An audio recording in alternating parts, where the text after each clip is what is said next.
Hello, I'm Tom Williams from the Fort Huachuca Public Affairs Office, and this is your Fort Report.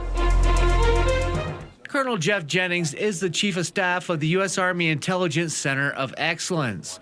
Colonel Jennings was recently inducted into the Army's Officer Candidate School, or OCS, Hall of Fame, an honor reserved for top performers who have graduated from the course.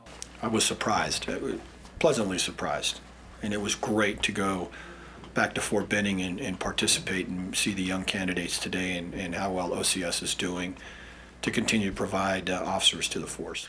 Colonel Jennings began his military service as an enlisted military intelligence soldier. After completing OCS, Colonel Jennings' duties as an officer involved leading a platoon of infantry soldiers. And as a newly minted lieutenant, he was mentored by his superiors. My first company commander is a guy named Dan McGraw, and I worked for Dan for probably 14 or 15 months, something like that. He was exceedingly demanding.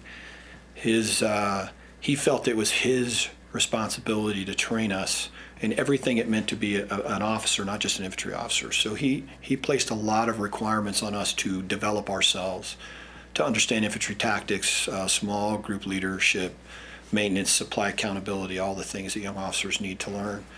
So I learned a tremendous amount from Dan McGraw, even though I guess I'd have told you at the time I couldn't stand the guy.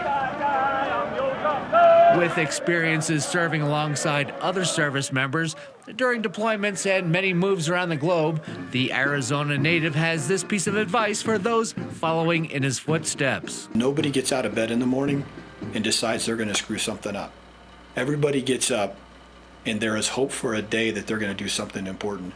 And as long as we can remember that as leaders especially and enable those young men and women to succeed, then we're going to have a better organization. After more than 30 years of service, Colonel Jennings is still influencing and enabling soldiers to ensure they reach their potential, so the U.S. Army will always remain strong.